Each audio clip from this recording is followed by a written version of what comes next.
Welcome to another episode of Have Game Will Travel. I'm your host, Bennett Newsome, also known as Damn It Bennett in the gaming community, but as the Director of Esports Growth and Development here at Full Sail University. I'm super passionate about exploring the diverse world of esports and gaming beyond just skill level. So whether this is your first time here watching the show or you're a returning fan, we're thrilled to have you join us for this virtual journey through the experiences of our guests and the industry professionals that we bring on the show. But get ready to engage with our guests and learn from their perspective. If you're live, you can ask questions in chat and we'll get them answered for you. But sit back, enjoy the ride as we kick off another episode of Have Game Will Travel. Friday, welcome to the show. How are you doing today? I'm good. Thank you so much for having me. I'm really excited. Absolutely. Well, go ahead and introduce yourself to the audience. Talk just briefly about what you do and why you're here. Absolutely. So I'm Kath. I also go by Friday online, so that's how a lot of people know me. Did you say like what I do a little Yeah, bit just about? talk. Just give us a Okay, brief, got you. elevator pitch about what you do in the space. Okay, so a lot of different things on the plate right now. But so for starters, I'm currently the podcast host for the Coalition of Parents in Esports podcast, COPE's Catching Up with COPE podcast, which is phenomenal. I'm also a project manager and on-screen talent for College Esports News. So that's something that I've been doing for, I would say, almost a year now. And then I'm a student leader for Emerson Esports. So that's been basically like the bulk of my esports career so far. And this upcoming semester is going to be my first semester as a collegiate ambassador for the Game Hers. So Awesome. that's going to be pretty exciting. Yeah, very cool. Well, let's talk about just kind of getting into this. Obviously, gaming, esports. Is this a new thing for you, or what really kind of initially sparked your interest and passion for it? No, absolutely. So this is, I wouldn't say it's necessarily new for me, but I would say the industry itself and stepping into the industry is Yeah. new for me. It was during COVID when I really started getting involved with gaming more so from the perspective of esports. I think growing up, I loved like Minecraft. Yeah. I was obsessed with Minecraft, obsessed with like certain like little like games like Rayman Legends on like the Wii, like things that like my dad, brother, and I would play, right? And like my mom was a big Tomb Raider fan, so like playing Tomb Raider in like the living room, stuff like that, Yeah. right? Just like obviously growing up in gaming. But it wasn't until COVID that I really started to understand the world of esports. And it was the first time that I was introduced to like Twitch, which all of a sudden I had like two of my friends like Twitch streams up and I was like trying to figure out what was going on. Like I didn't, I don't even think I Right. had I think I'm not even sure at that time that I don't even think I had like an account. Like I was just like watching. I was Right. just like tuning in. You know what I'm saying? Like I hadn't made an account yet. Like I didn't know any of that world. Um and then from there, I my career path was actually I was going to be a performer on Broadway, like that was the goal. Right. So I went into school as a musical theater major, and so my entire life during COVID was like grinding, like audition coaches and stuff, and like figuring out like the songs that I was going to do, like practicing all of that, but then gaming on the side for fun.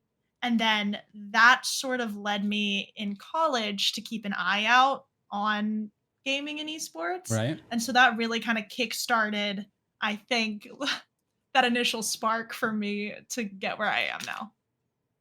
Absolutely, and I love that it's kind of like it started with the family, right? And I've been doing this. This Always. is our like 43rd episode, I want to say, and Yeah. almost every person has talked about that connection to gaming that initially started with Oh, a family absolutely. member, a brother, a sister, parents. Yeah. I'm the same way. Played with my dad and my sister. So I think like that's such a good foundation of like getting into gaming, and then it seems like it's really expanded for you once you found the social aspect of it, and Yeah. obviously COVID really changed everything for a lot of people, good and bad, but 100%. Yeah. it really opened up, I think, some of the floodgates, and especially in the streaming space, in the content space, Yeah. Oh, for for sure. multiple avenues to exist. Definitely. I was in one of your panels at DreamHack, which we'll get into later, but you talked about your initial focus in like musical theater and Yeah. obviously the desire to go and be a performer. This kind of switch here into the content space, it makes well for that. I was a former musician, played music for a really long time, and then found Twitch That's and was like, awesome. this is great. I love it. It's the same Yeah. type of energy, you know, like that really made Yes. sense. So have you seen that kind of transition between that theater, that performance background, and then obviously content creation, being on Twitch, being live, doing the podcast? What has that been like for you? Oh, definitely. I mean, I think for me at the very beginning of all of this, like streaming kind of I mean, obviously it really kind of does go hand in hand with esports, like to be Right. able to watch Yep. virtually, like that sort of thing, right?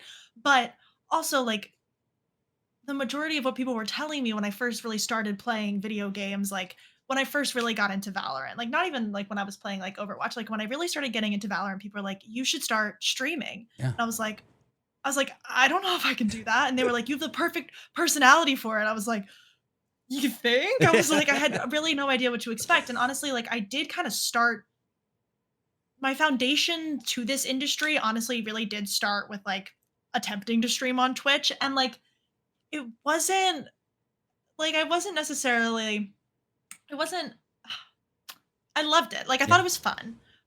But I definitely noticed that like it took a lot of my energy that I like did have like from that performance background. Hmm. And I wasn't able to actually like focus on the game ever because I was like too busy like talking to chat. And Yeah. like I loved it. It was great. Like, you know what I'm saying? But like I could not keep up with my gameplay. And that's kind of when I realized I was like, okay, if like I'm actually gonna do any sort of like streaming in the future, I'm definitely gonna have to find something that makes it so that I can interact and I can talk with people because that is that, part of me where I just love, I'm so extroverted. And even if that's like through a screen like this, I'm like, yes, tell me how your day is. Let's talk Yeah. about it, that sort of thing. But then I would forget about the game and Yeah. I'd be really, really bad. And then I was like, this is just like unfair to my friends. And so I actually did end up starting to stream like Animal Crossing for a good period of time. My like second go around at streaming, like I would stream for a chunk of time during the summer, completely be focused on school, and then attempt to stream again. And then that's kind of when I picked up this like idea of streaming Animal Crossing because it was like I could just run around, Yeah. but I could also give all of my like energy You're to the right. people who are like chatting with me, right? That sort of thing. But I definitely think that the performance aspect of like coming from musical theater and theater in general and like film and things like that Right. definitely lend itself to being able to have an easier time talking because I can just yap. Like I know we talk about people who yap. Like I just like inherently am a yapper. I'm And also a so yapper, so don't feel yeah, don't feel bad.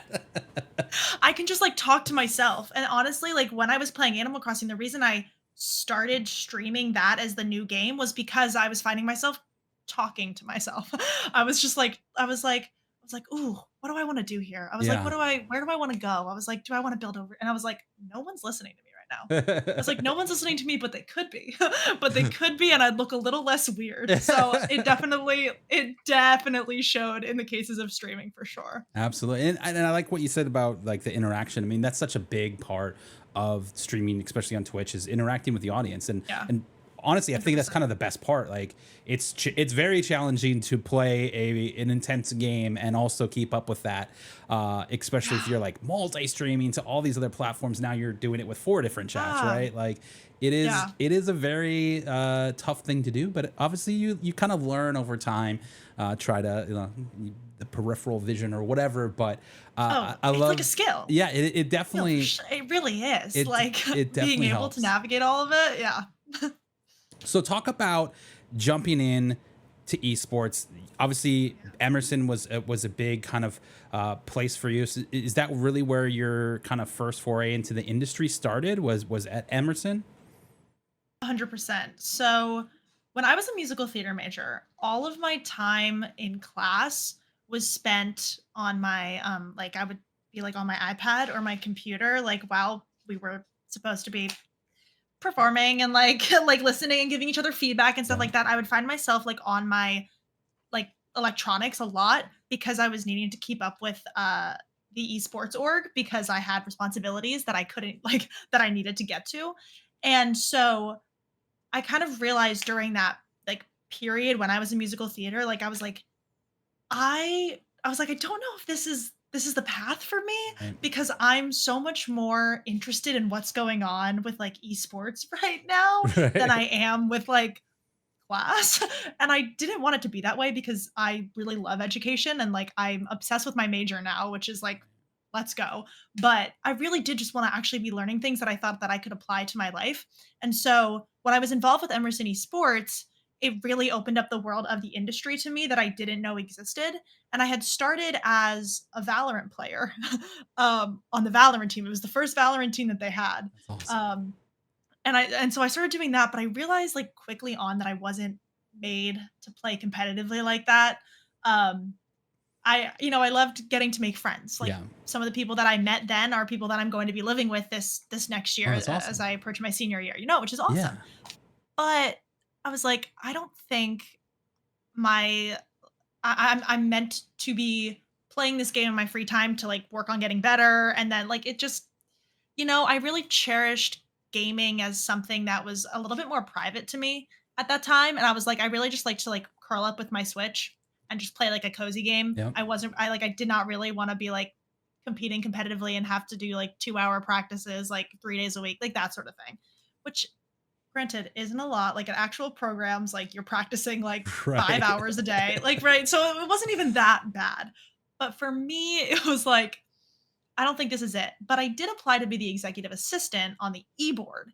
So I applied to be on the executive board and I applied to be I actually went back the other day and like looked at my application. I applied to be a socials assistant, a competitive assistant, and the executive assistant. Like I wanted something. Yeah, I you're just getting in wanted to there. be in it. No, I wanted to like see what this was all about.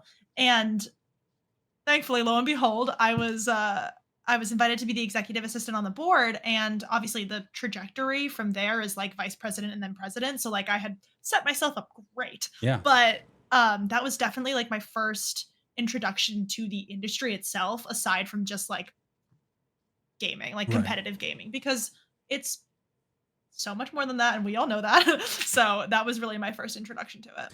Do you feel like your like kind of perspective has now changed? Obviously, being a student leader for Emerson now, uh, starting being a member on a team, kind of going, hey, I think there's a different role for me that's going to be more in tune with my skills. What sort of kind of perspective change happened there between player to working with the team and now being a student leader?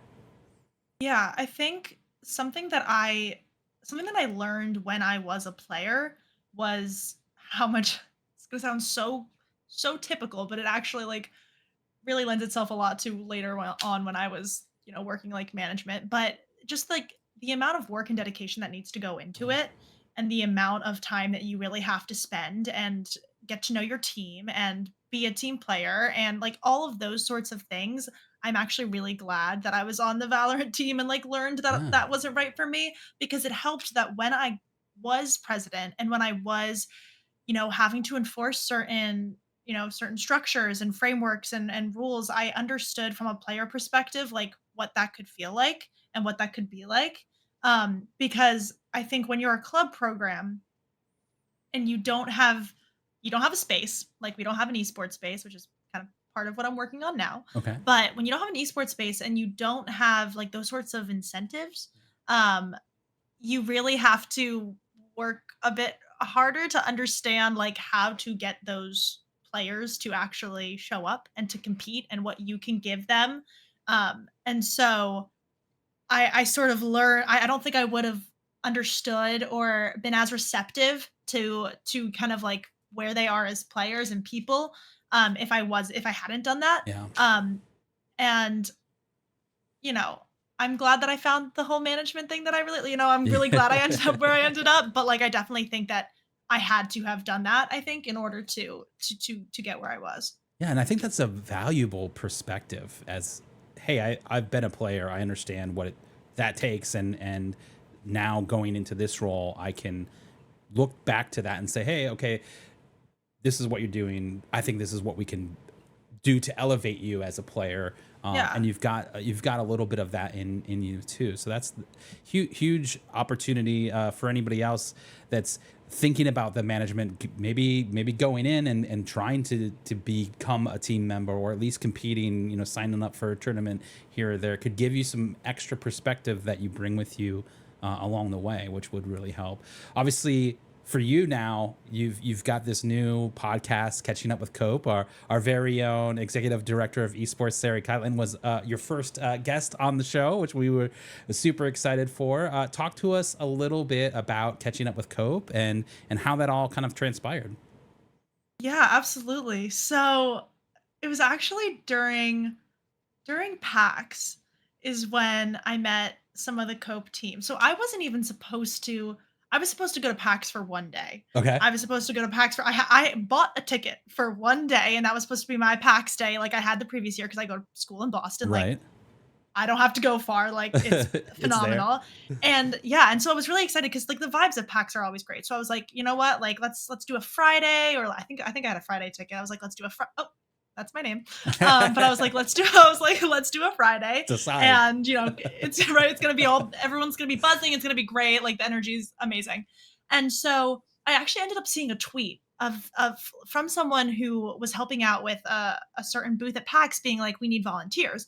And it was actually one of the PAX like official booths. And Right. like I was just telling people like, here's how you do it. It was like the stamp stuff. Like I was like Right. helping them with the sticker, like right. Kind of like a help desk And or so something. basically, like they have a every single year they have like it's like a I was about to say hide and go seek. It's like a treasure hunt Okay. basically, and Yeah. you go Yeah. and you basically like get like a Like scan your stamp, badge. like Yeah. exactly you get a stamp for certain booths that you go to, and then you get like to pick prizes, right? And so I was helping out at that like table that they had, right? And so because of that, because I had seen that tweet and I was like, oh, I can help out. Like, why not? Right? They gave me an exhibitor badge, Oh which wow. meant I could go all Anywhere. 4 days Yeah. and I could go before it even opens. Mhm. I could stay after it closes. I was like, this is next level. I was like, this is not at all what I expected. So I ended up going like all 4 days, and I actually just like ended up sort of being at the right place at the right time. There was a networking event that I had somehow gotten an email, an invite to. And so I was invited to this networking event. And so I was just like meeting a bunch of people that I probably normally wouldn't like have been able to meet because I would have just been like roaming around PAX, right? Just like testing out things. Like, and so I ended up going, and from there, I was able to get into like the Twitch like like they had like an after party that was hosted by like Twitch or something, right? And so I was actually able to meet Chris, and I was able to meet Cam, who's the Yep. CMO. So I was able to meet both of them from Cope, and they started talking to me a bit just about the Coalition of Parents in Esports, right? And I thought I was like, this is sick. I was like, Yeah. this is awesome. And from there later on, I think like a month later, I had gotten a message from Cam reaching out was basically about this podcast that they wanted to start and had remembered meeting me we had kept in touch and then remembered, you know, just like I'm a talkative person. So I was like, you know what? Like, what if we talked about creating this podcast? Yeah. Right. And so I hopped on board with them. And I mean, I thought it was great because I think something that I truly love about this industry is just everybody's experiences are so different and everyone has so many like they just come from different backgrounds and everyone has so much different insight. I think no matter how far into this industry you are, there's always something that you can learn from someone else. And I think especially because the industry is constantly changing, we have like the opportunity to just continue to learn more and to grow and to adapt. And so when we were talking about this podcast being able to talk to people in every different area of the industry. Like we're talking broadcasting, we're talking professional players, we're talking about the parents Yeah. of professional players. We're talking about, what I'm saying? Like everyone from different aspects like can learn so much from each other. And I think that sort of educational content, I think you know, can work wonders and help open other people's eyes to what esports and gaming is, and what the industry looks like, what the gaming side looks like, because there's just so many different audiences and there's so many different ways into it. And so I also the title "Catching Up with Cope" is phenomenal. Like they Yeah. really ate with that one. Like It's that's good. good. Yeah. I was like, Yeah, I was man. like, oh, I was like, y'all got it going on. And they're just like a wonderful group of people, and everything that they've done and continue to do is it's mind blowing. I'm like, Yeah. this is exactly what I wish that I had when I was going through this period of like, oh, I really want to do this, and Hmm. but I have absolutely like no idea what that means or like where to go from here. And I know people who have those exact same experiences. Yeah, we're big fans of Cope. Honestly, a couple of us are on the advisory board, and Chris has been on the show as a guest as well. So you're now the Yeah. second Cope friend to grace the Oh show my here. But God. I totally agree Honored. with what you're saying, though. Like there's so many great minds in this space, and especially the collegiate space. Even if we're just talking about collegiate esports, right? That there's Yeah. such an opportunity for growth simply just by learning, just by listening to Oh what other yeah. people are going through, what they're doing, how their process on different things. Because I know at Full Sail, our process is very different than other schools, and so when we get to interact Yeah. and interface and talk about those things, it just opens up a whole world of opportunity of like, hey, that's a really cool thing that you guys are doing. Tell me more Yeah. about it, because I want to do that over here. Like, and that Mhm. is really cool. And there's a lot of industries that you don't see that in. It's very, standoffish. You Oh, don't have that interaction and that kind of merge between all of these people. And I for think sure. at the end of the day, it's just because everybody really wants this to be successful, and if they're being successful over there, that means that maybe we can also elevate over here. So I love what Yeah. you're doing. I think it's a great thing to be involved with Cope and hosting their podcast. I think the biggest question that we have from a lot of students is like, how do you balance? Because obviously we're going to be Mm. talking about a lot of your various roles that you have here, whether that's being on a podcast, being on-screen talent, project manager for College Esports News, like, and class, right? Like, and you've got class and your Yeah. roles at Emerson Esports. Like, what is your process for actually balancing all of that stuff? Yeah, I'm really bad at it. I'm gonna be so upfront. I Like, love I'm not it. even gonna This I'm pure not even gonna beat honesty. around the bush. Um, my thing during the year, like, I mean, actually, I can even say this now, is like, I tend to actually push video games to the side when I'm, like, in the middle of just everything that I'm Right. doing. Like, I just tend to lean towards working on other things when I have, like, free time. Right. You know what I'm saying? And, Yeah. like, and that's been something that I actually have actively been working on, and what I found really is I would push myself for so long to try and play, like, a certain game. I'd be like, "You gotta keep up with the Valorant scene, like, play Valorant in your free time." But it wasn't making me happy. Like, Yeah. I was like, and so I would start to find myself, like, in the mornings, I would have like 3 hours before class. So I would turn on a little cozy game, play for like 30 minutes, and then I would like go to the gym, right? And then come back and then go to class. Like something super simple as that, and kind of like shifting the mindset of feeling like I needed to play certain games because that made me a gamer, and instead like playing what I really wanted to Yeah. play because I'm a gamer regardless. And it doesn't have to be something that stresses me out like Valorant. Like it can really be like Right. a nice little fun game.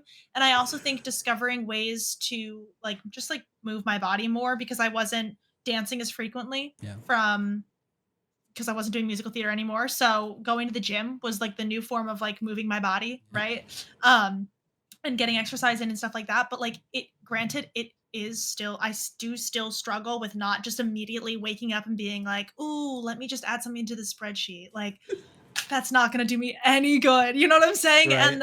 And I've also started to kind of examine the times of the day where I work best and where I actually think that my brain power is gonna be used for the right things at what time, and sort of being able to just, like, schedule things sort of around that, and if I do have the opportunity and the privilege to do so, like, I will, because that's the best way that I can sort of keep myself from leaning into, I'll just remind myself like, "Hey, like your best like creative time to do things is not at 1 a.m. Like go to bed or maybe watch like a movie with a friend or something. Like you're not going to really be getting as many good ideas out or do your homework the best you can at 1 a.m." Yeah. So that sort of stuff for Yeah. sure.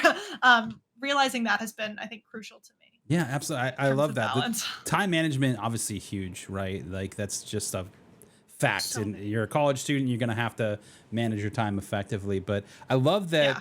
you talk about like feeding into your cup, right? Like you Mhm. not like, hey, I do like Valorant, but also I don't want to be stressed out playing this game. Like this is supposed to be a Yeah, fun right? thing, right? Like, so that makes a lot of sense that like, and I think even in the streaming world, that's so important. You know, if you play in a Mhm. game and you're just continuing to like no life that game and now it's not fun anymore. You have to stop Yeah. playing. Like otherwise Yeah. you're gonna burn out and then Exactly. nobody wins, right? Like that's not fun for anybody, which is good. So I love that feeding 100%. into your cup, like 100%. Continue that. That's great advice.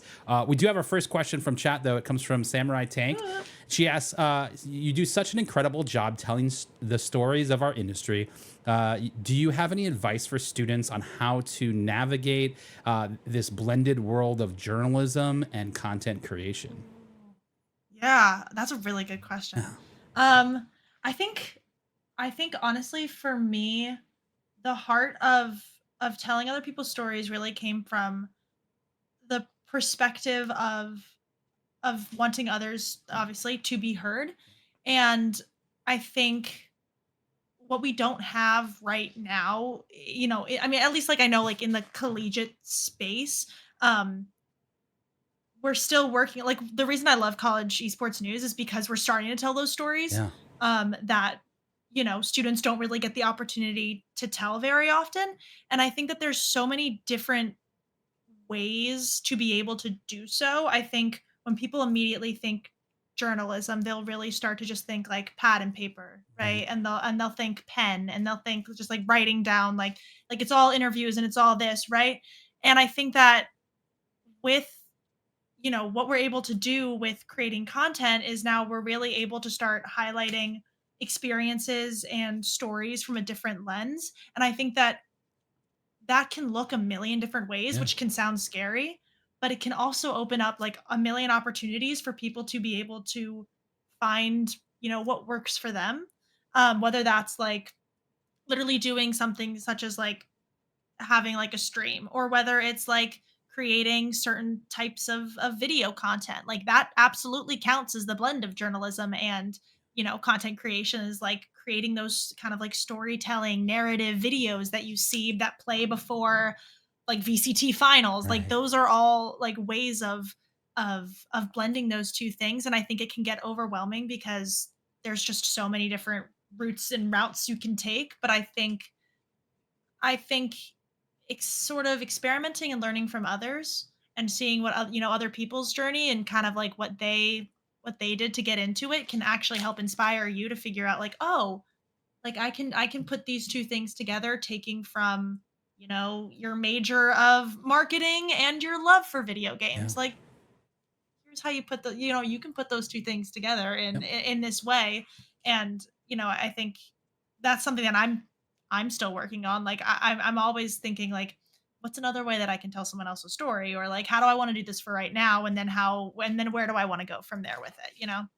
Yeah, absolutely. And I think that's those stories are so important to tell because it gives such a bigger narrative to the world of esports. I mean, you think about traditional sports, football, hockey, basketball, Yeah. there's a whole industry that lives underneath that and supports that so that the players on the court can do their thing, right? And Hmm. esports is still in the development of that. And I think telling those stories is a huge opportunity because people that are like, oh man, I really would love to work in gaming and esports, but I just, how I can't, and then realizing like, hey, I'm a marketing major. I can go into marketing for esports or gaming or whatever. Hmm. Like there's so many Yeah. paths into that. And I love that you're telling those stories and continue to do that because it's super important. The more awareness I think that's out there about those types of things can really, really help. People really help define what their career could potentially be. And it doesn't have to be very like, oh, I got to go, you know, sell Cheerios, right? Like it's something that you can focus Yeah. on, something that you're passionate about. Not that no nothing against Yeah. Cheerios, but like you can Nothing really against Cheerios. No, no. if you're really into gaming and that's your passion, like there's ways into that space. And so I think that's Yeah. the really exciting thing that you're doing, is focusing on that. Obviously, back to like Emerson, because I have a couple more questions about your Sure, time yeah. there. You've worked on a lot of initiatives to help kind of expand what you guys are doing. What has been kind of like your favorite thing that you have helped kind of come to light at Emerson? Okay. I would say, okay. So I would say okay, so this is like sort of a small part of something much bigger. Okay. But when I when I applied to be vice president, I had only served I was executive assistant for one semester. No one else applied to be vice president. I was like, well, it's my time. I was it was my second semester sophomore year. I mean second semester freshman year. Like I was a baby. I was a baby. And I was like, you know what? It's time. Like I'm just gonna do it. Like, why not? Right? Full send. And they were also looking uh to revitalize the head of events role, which had not existed for a couple of years. And so I was like, I was like, what if I just like applied like vice Yeah. president and head of events? And so I actually see that my co-head of events, Leah, is in chat. Love her. But basically, I had applied and I became co-head of events with my friend Leah, and we decided to see where we could take the branch for its first time in a couple years. And we started doing these casual game nights. And the previous semester, there was like we tested out what that would look like. Right. Our president at the time, ET, he had run like one game night, I think, and it was just in the classroom, super casual, like nothing crazy.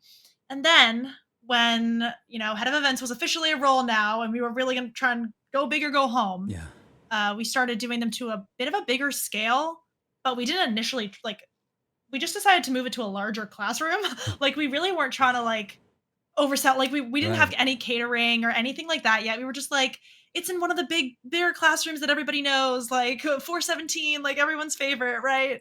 And so we tried to hype that up and like worked on like graphics for like things like that. Yeah. And then all of a sudden, all of a sudden, so many people were showing up. And we were like, okay, we actually are at max capacity Yeah. for this room. We have to like hightail it to like the Lion's Den, which is what like it's not our dining center. It's like a section of it where it's like you can use your board bucks to like get some like your that's like your Emerson cash to like Okay. get some Yeah. food, right? Like it's not like the you meal swipe in and you have to be in like Right. it's more of a casual dining space for students. And so we decided to host one in there. And I'm still so proud of this to this day, was like, let's run up Just Dance. I was like, because I want to dance. Like it came from a like, I think it would be fun if we danced. You know what I'm Yep. saying? Like get like, and so we decided like to put Just Dance up as like an option for people. They loved it. That's Like awesome. people were like coming to game nights to play Just Dance. And all of a sudden I was like, it was something so simple to me. Like just throwing in a Yeah. game such as Just Dance, and all of a sudden you have people being like, I see Mario Kart, where's Just Dance? And then we're like, oh, we're pulling it up soon. Don't you worry. Yeah. Like we're trying to split the time evenly. That's the But like, headliner, guys. That's the headliner, no, like like don't worry. Like, and we would start putting that on our game night posters and things like that. And I will honestly never forget the moment that there was a young girl. She was a freshman. And she came over to me. I think this is when I was president. And she came over to me and she was like, I'm gonna go home over winter break and I'm gonna practice my Just Dance so that I can come back and like knock it out of the park. And Yeah. I almost cried. I almost cried in the moment. I was like, oh, I was like, this is what it's all for. I was Yeah. like, this is why I'm here. Like this like made my entire year. And it's a moment that, happened like 2 years ago that I still think about to this day. Just because it meant so much to me to see someone be like, yeah, I want to basically go home and train for Yeah. Just Dance. Like that's my dream. And it would start this like ongoing joke of like everybody wanting to be on the Just Dance team, and it's the Right. sort of thing where it's like I never. One of the things that I really do value is that when I was president, I was an active president. And when I say like active, I mean like literally like I was just dancing with people because I Right. was like, they were looking for that sort of energy and I wanted to give them that energy. So I would hop out and start yelling about how good they're doing and like Yeah. cheering them on and stuff like that and getting that energy going. And I think like that's one of the things that mattered the most to me about, when I was, and what I still do getting to work with the org is like actually being like in there with everyone and like and supporting them to the best of my abilities. And I know, like I said, like Just Dance, it's something as small as that has like is a moment and a thing that I think about forever when I think about one of the things that I've done at Emerson with Emerson Esports is just like that simple. Like and like that's something that most people were like I could talk about the coaches that we've recruited or I could talk about,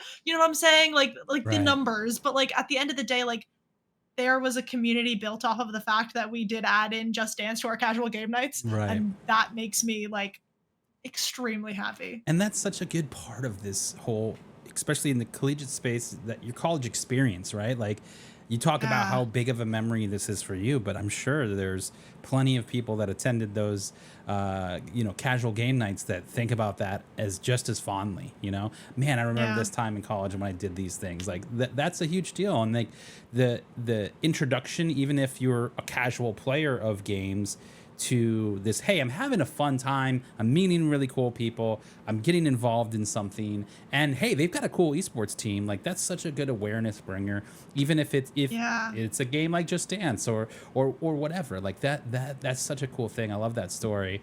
And I'm glad that you kicked it off. That's something that not every Thanks. school is ready to say, hey, let's go play Just Dance, and people are, Yeah. we're playing, CS:GO here or whatever, right? Like Yeah. like Yeah. we're playing first person shooters, and like stepping outside of that box is huge. So Yeah.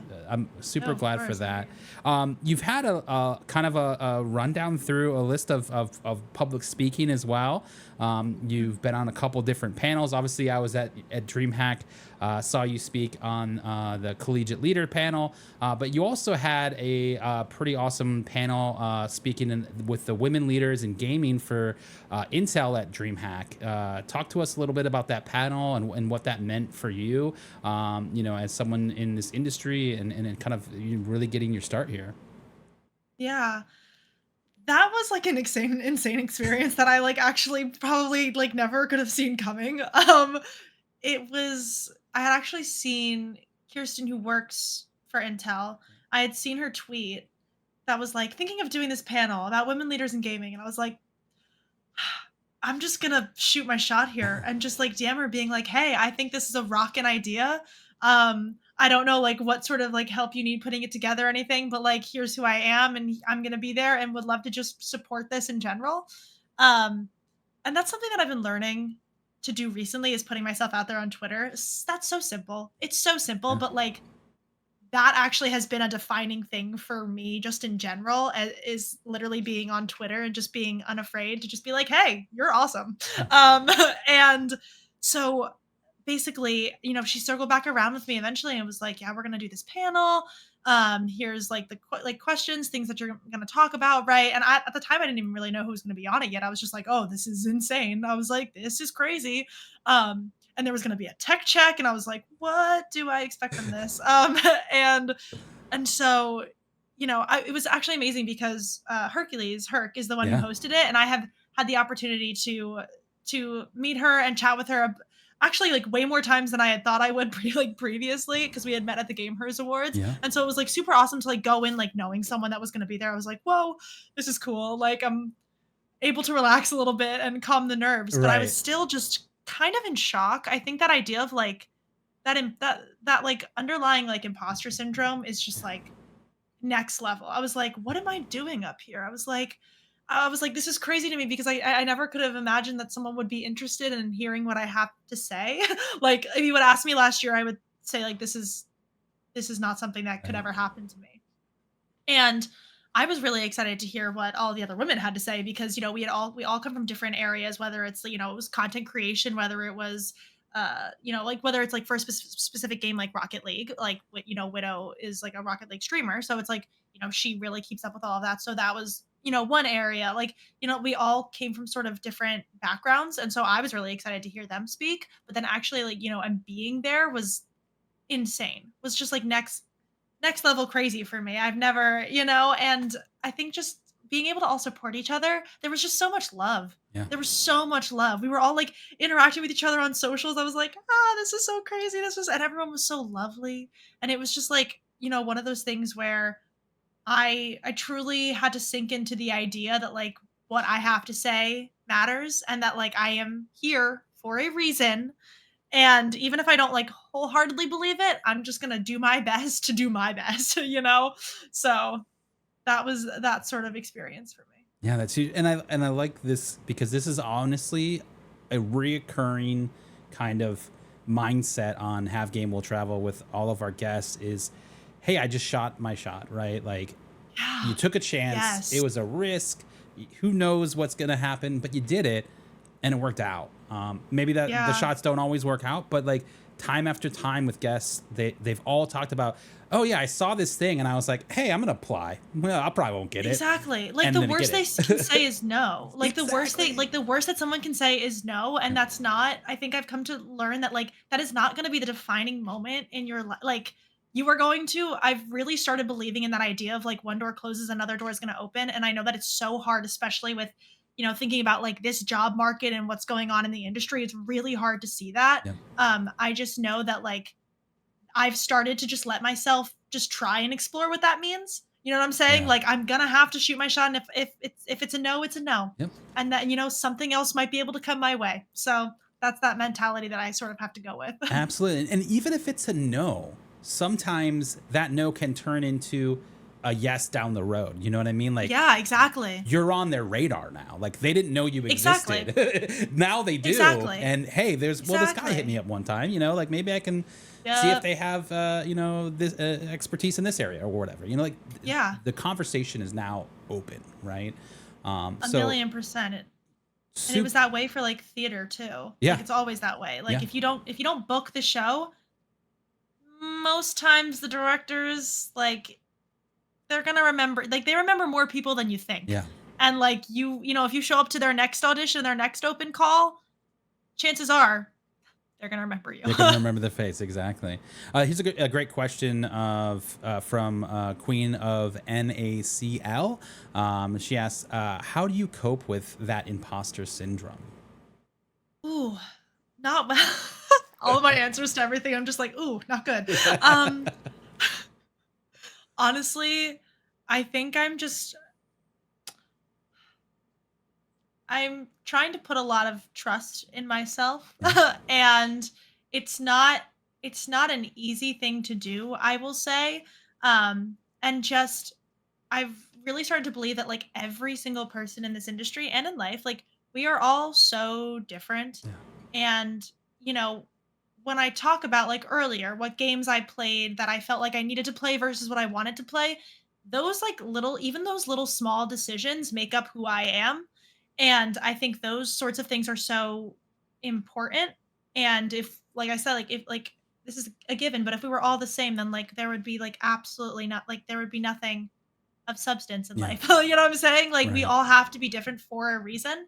And so I think just trusting myself, it's hard, but putting that trust in myself that I truly wouldn't have gotten here if I didn't do, because Right. I have trouble marketing myself. I have trouble saying like, here's what I did when I was president of esports. But it's like I actually did those things. And like if someone sees that and someone realizes that and they ask me to speak on a podcast for a certain reason or on a panel for that reason, then I have to trust that they are smart enough to see that. You know what I'm saying? Yeah. So it's Yeah. like it's that sort of thing. It's definitely not easy. And I thought it would be easy coming from like musical theater. Right. I was like, oh my God, I'm not gonna get imposter syndrome because I'm not like gonna constantly feel like I have to just like, compete and be the best. Like, you know what I'm saying? Yeah. You're And on a then all of a stage in sudden a it's like, vulnerable position, right? Like that's yeah, and all of a I'm sudden good. I was like, yeah, and then I was like, yeah, being in the gaming industry, it's not gonna be like that at all. No, it absolutely is like that, and Yeah. it's terrifying. But I mean, I really also think that like most people deal with it. Yeah. You're like a lot of people experience it, and I think being kind to one another about it instead of I think people can be mean sometimes. But understanding and acceptance of others that they are also feeling that like can make you feel a little bit less alone with it and know that you're on the right track. It's always wild when you see someone that you look up to talk about it, right? Like that Oh they're yeah. like at the top of the industry and then they're like, "Oh yeah, this is a thing that I struggle with sometimes." Like, "What? How dare Yeah. you say that?" Because it's like so crazy when you see them and you're like, they are the best. Like I always look at Yeah. like Puckett, for example. I'm a big Chris Puckett Mhm. fan and like I know that he goes through even that, and that makes it so much more of a like, okay, totally, this is understandable. We're all on the same page. We're all feeling these same types of things, and Yeah. that's a huge deal. We had another question that I missed earlier from Jacob is Nachos. This is going back into the Cope. He asks, what kind of prep goes into a podcast like Catching Up with Cope? Ooh. Yeah. So I mean, this is my first time doing any sort of like podcast hosting. Like I've never hosted or Yeah, anything like that before. And so terrifying. Like let me just say, like I get nervous. But you're doing a great I job, so it's great. thank you. That really does mean a lot. For me, it's honestly just like a bunch of like love LinkedIn. We love Yes. LinkedIn. If you Yep. have a LinkedIn, yes, thank you. Because I do the LinkedIn stalking, and I see what people have done in their careers and in the industry, and I'll also like. I'll see like what sort of content they're creating, or I'll go through their Twitter, see what they've been up to recently, and but it's basically like doing those like deep dives and like falling into like the rabbit hole of like their life to try and just like prep for it. And sometimes it is watching like a 30-minute like video that they happen to be featured in for Right. like 10 minutes, but it's like they're going to be in there and like you might get some useful information about something that they've done that you can ask them about, like those sorts of things. Um and I think just like overall areas of the industry or their lives that they're involved with, like it could be a hobby, but it could also be a certain part of the industry that they're working in, like things like that. And sort of tap into wherever it is that maybe they do work or that they're helping out with or that they like where they go to school, like those sorts of things. um, and sort of doing that sort of background research as well. I would also say like general questions too, like I think questions about like life advice and Right. things that you've learned through your like time in the industry or like approaching the industry, just because I think it is those unique experiences and words of wisdom that they've like heard and have changed their life Yeah. could possibly change someone else's, so those sorts of things and asking those questions too and brainstorming good things like that to ask too as well is huge. Absolutely, absolutely. Obviously, the esports space is expanding, and Oh yeah. we're starting to see the role for women in a lot more capacity. Where do you see that Yeah. evolving as we continue to grow esports, both on the collegiate and pro levels? Yeah, absolutely. So I think at the professional level, I noticed really like early on, I think with Valorant, because Valorant was like the main game that I was really invested in, creating the game changers scene. I think, a lot of people, wonder why they almost make it a secluded tournament. Like they use that sort of phrasing and terminology. Right. Um, and I think that the reason that it exists is because it has been such an unsafe space in general for so long, and so creating a space specifically where the hope is to sort of avoid that, Yeah. um, is the first step in order to be able to like have, I think, just like a combined scene, because I think that like I would love to see marginalized genders being play at the same like level Yeah. of in VCT, like the same way, because I think that like I talk about how scared I am that if Game Changers falls, VCT is still going to stand, but if VCT falls, Yeah. Game Changers inherently goes down with it. Yeah. And so that sort of thing, and I think that those spaces have to be created in order to get to where we want to be. And a lot of people question that, and I think that that's usually like my sort of answer to it. And I think like we're seeing that also play out in collegiate. The Aurora Series Yeah. tournament that was the it started as Valorant, and now I think it's expanding to Overwatch, which is really exciting. But it was all women and marginalized genders, and it was a huge success. It was amazing to see these teams compete. Babs, who was on the collegiate panel at DreamHack, actually competed in it. Yeah. She's phenomenal, but that tournament was incredible. It was incredible to see, and the leadership behind that team, behind that tournament team, is incredible. And I think that like that's that same sort of stepping stone. Yeah. That's that same sort of and I think where we're headed, I think Game Changers, there has to be like a lot of, I think there still needs to be a lot of adjustments in the pro scene.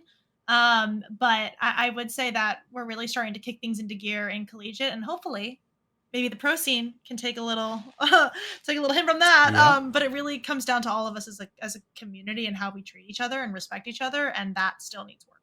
absolutely. So Kindness is free, right? You mentioned it earlier about yeah. how important that is in this space, and you're a young voice in this space too, and I think that's so important for you to continue what you're doing because it's just opening up the door, opening up the opportunities for everybody to participate, for this to be a space that is safe and that can really bring great opportunities to everybody. So I'm really really thankful that you're doing what you're doing.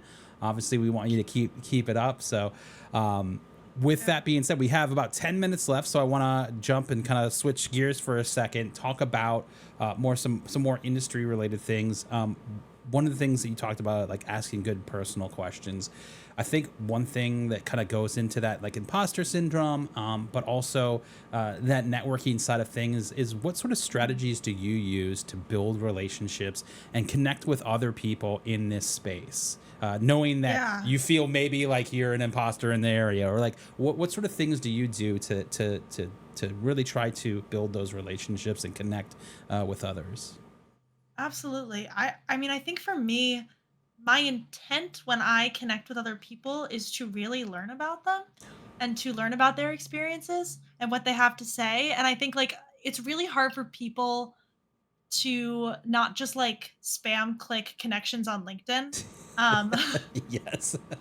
but like I truly do. Like I send like a lot more notes than I think people would think when it comes to the LinkedIn, because I really do genuinely want to connect with people because I'm like, oh, like this is like, so I've seen like your post like pop up, like this is really interesting, like I would love to connect, like that sort of thing. And I think really being able to understand that everyone, a lot of people love to share what they're doing, and that sort of thing, and being receptive to that, and wanting to listen to that. And like I said, that idea of like just shooting your shot, and just connecting with Yeah. people like that, and just being like, hey, like what you're doing is awesome.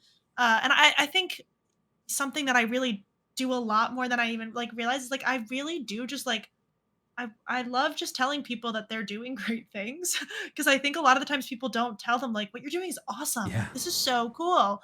And so just making sure that I do that for other people, because I really think that like we're all really just kind of trying to explore this space in Yeah. our own way. And so it's like when someone has a unique perspective on something, like absolutely, like, props to you, like, I get your credit for this, that sort of thing.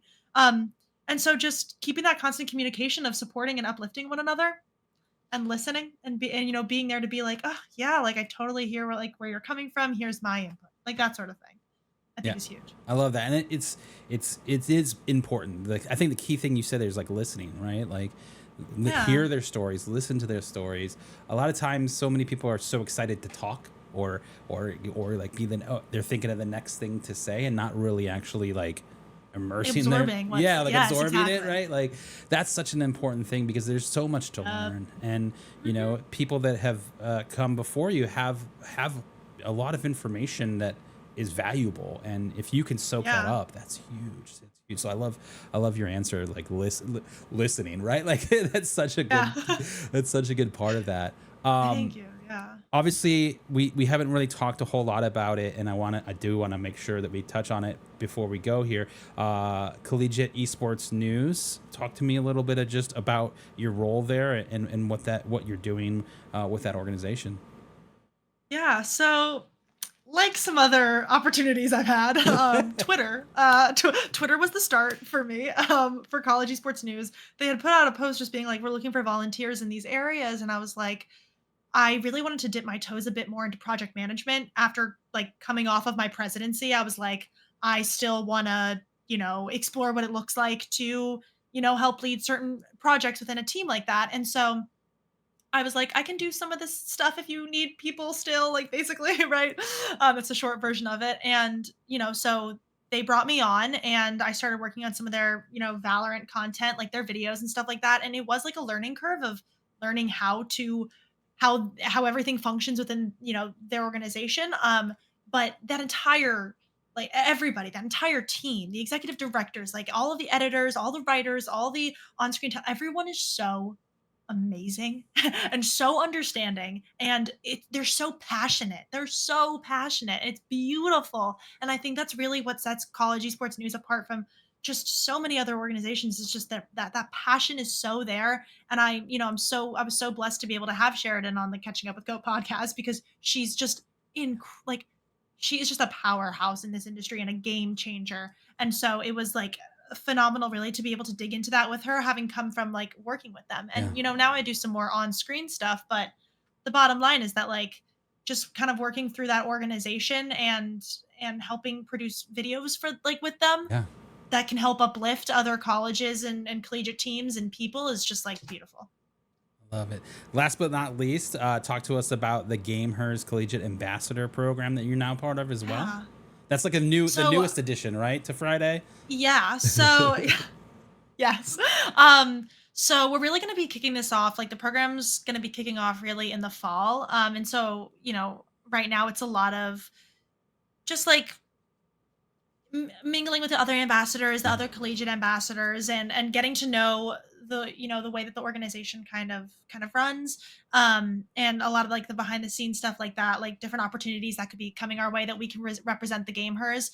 And I'm really excited to bring some initiatives to campus and see how I can benefit the community with this, ambassador program, just because I love the Gamehers. The Gamehers Awards was, like, I think one of the most pivotal moments of my life.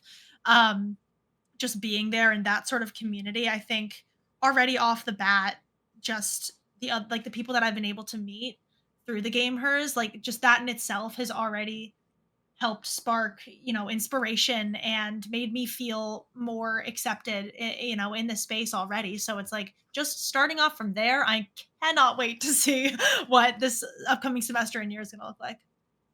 Awesome. Well, congratulations on that new accomplishment, Thank you. and we're big Oh my fans of the goodness. Gamers here at Full Sail. We have one last question from chat, and it says, "How do you overcome the challenges as a woman in the world of esports?" Yeah, that's a really good question. I think sometimes it's hard. Like, I have really found myself struggling to.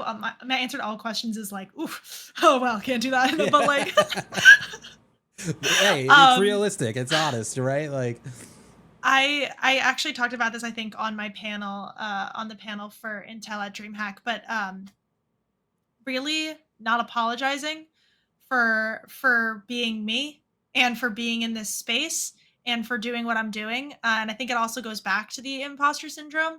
I think some of that is tied to being a woman.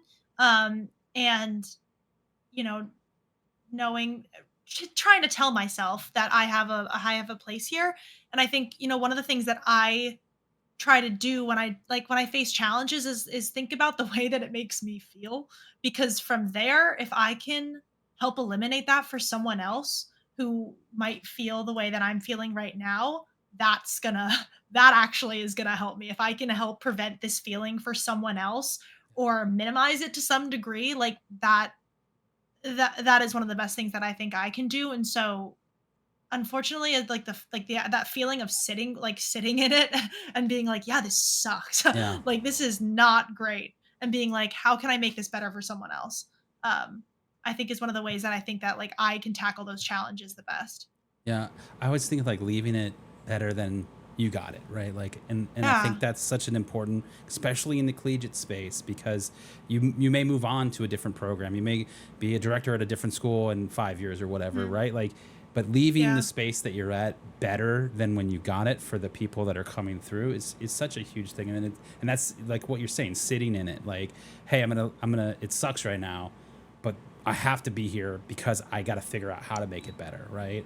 Yeah. Which is super powerful. But Friday, amazing! Thank you so much for being here. How do Thank people you. find you? Where can they follow you? Where are you at online these days? Oh my goodness, of course. So on Twitter, I'm OMG Friday, and then on Instagram, it's literally my name. It's Kathy Hebert with an underscore. Ooh, super original. But yeah, those are the two places that I am the most active. So Yeah, thank you so much for having me. This was so fun. Absolutely. Our next episode of Have Game Will Travel is going to be on August 8th with our good friend Panda, who's a Fortnite caster. Super excited to have him on the show. So Oh, definitely love. come hang out with us. But as always, thank you so much for being here. And guys, we will see you next time. Have a good one.